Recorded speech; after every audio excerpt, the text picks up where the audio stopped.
My name is Greg Harrison, and I'm the owner and financial advisor of Harrison Financial Services of Ameriprise Financial in El Dorado, Arkansas.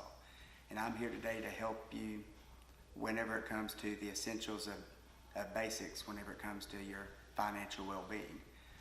One of the key aspects of your financial well-being is goal setting. You need to save more than you spend. You need to pay off your debt in a responsible and maintain a healthy credit score. You need to be prepared for any emergencies that are in unforeseen circumstances, and you need to also plan for your future.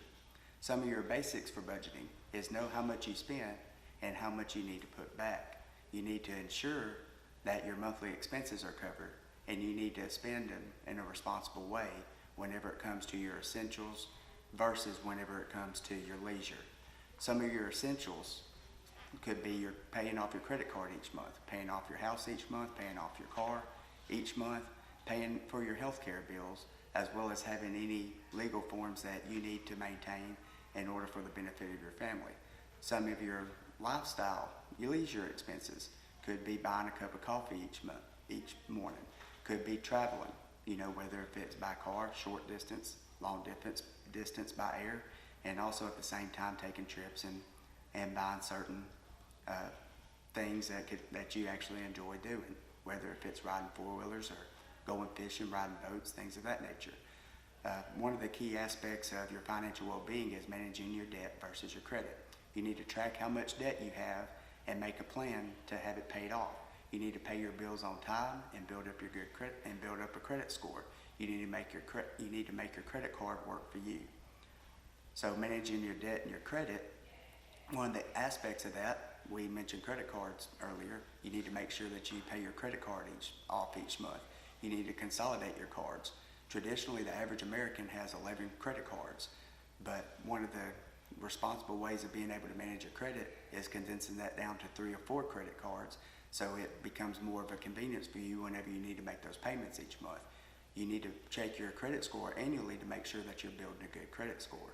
One of the benefits of having a good credit score is being able to obtain low interest whenever it comes to buying a home or buying a car or financing anything that may be a higher expense, so you could be able to obtain lower interest towards those bills that you would need to pay each month.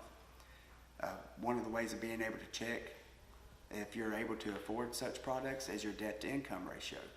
Having a quality debt-to-income ratio could be able to help keep you in good financial well-being month over month. An excellent debt-to-income ratio is less than 30%. Something that is more than 40% is a red flag. So an example of this is if your income is $5,000 a month, and if your debt is more than $2,000 a month, then that becomes a red flag. So part of being able to have a good debt-to-income ratio, if you're bringing home $5,000 a month, you need to make sure that your debt is no more than $1,500 a month.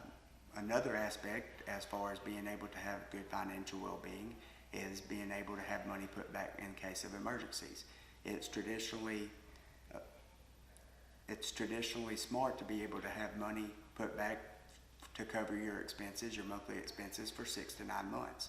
So you need to always have cash reserve for emergencies. You need to save about 20% of your income each month, and you need to work towards the goals that you have set for yourself for the long term.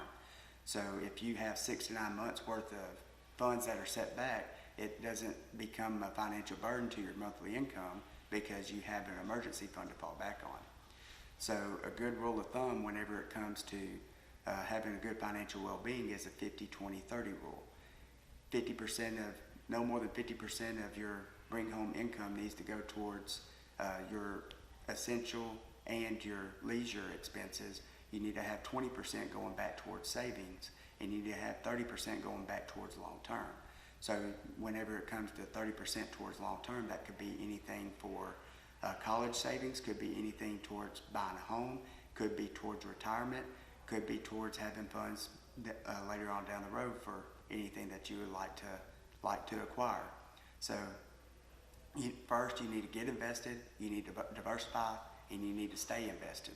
Some of the investment vehicles that you could use towards building money for the long term is stocks, bonds, and mutual funds. Stocks are ownership within a company, bonds are buying the debt for a company, And mutual funds are investments that utilize those two vehicles. So if you have a bond, say for example, if a company is building a new headquarters or if they're building new structures to help expand their operations, those companies will issue debt and they'll pay a certain percent to anybody who buys that debt. So you could actually buy the debt for a company, they'll pay you a certain interest, very, very similar to a CD. And whenever they either call or that debt matures, then you get your initial investment back and your lasting interest payment. If you're buying stock of a company, you're buying ownership within that company. So that company could pay you quarterly dividends, they could pay you special dividends, but you actually own the company, and then you have the ability of how long you want to own that company. It's always a good strategy to invest into companies that actually sell products that you like to buy. So for example, if you do business with AT&T or Verizon with your cell phone, it would be a good strategy to invest in that company, buy stock within that company, because if you feel confident enough to buy their products, it's a good strategy to actually have ownership within those companies. Mutual funds are an investment vehicle where instead of you having to pick and choose your own stocks and bonds, a fund manager will choose those investments for you. So he or she will make changes every 3 months and find certain investments that will go towards your objective within that mutual fund. So that way you are not responsible for picking and choosing those investments. Someone who has quite a bit more experience can do that for you. Another investment strategy that can help benefit you over the long term is dollar cost averaging. So let's use two people, for example, Penelope and Piper. Penelope and Piper both intend to invest $500. Penelope does her investments all at one time. She invests $500. Piper will invest her $500, but she does it over a 5-month increment. So Piper will invest $100 each month. The market is going to fluctuate over that time. So depending on what the market does, if the market does go down, Piper is able to invest her $100 each month at cheaper prices. If the market goes up, Piper is not buying as much within that investment while the market is higher because the prices are higher. So if Penelope invests her money, $500, she's enduring market volatility. Piper, if she's investing her $500 over 5 months, she's taking advantage of market volatility. So if the market goes down, Piper is able to invest her same $100 each month, but buy more units or more shares of those investments. And so after the 5-month period is over, Piper will have a higher probability of having more than what Penelope has because she took advantage of market volatility instead of just enduring it. Another good investment strategy is to diversify wisely. Find a good mix of stocks, bonds, and or mutual funds, so that way you're not invested with all this within the same type of investment vehicles. You need to find investments that have good balance sheets, good quality companies that you feel confident in, that will not actually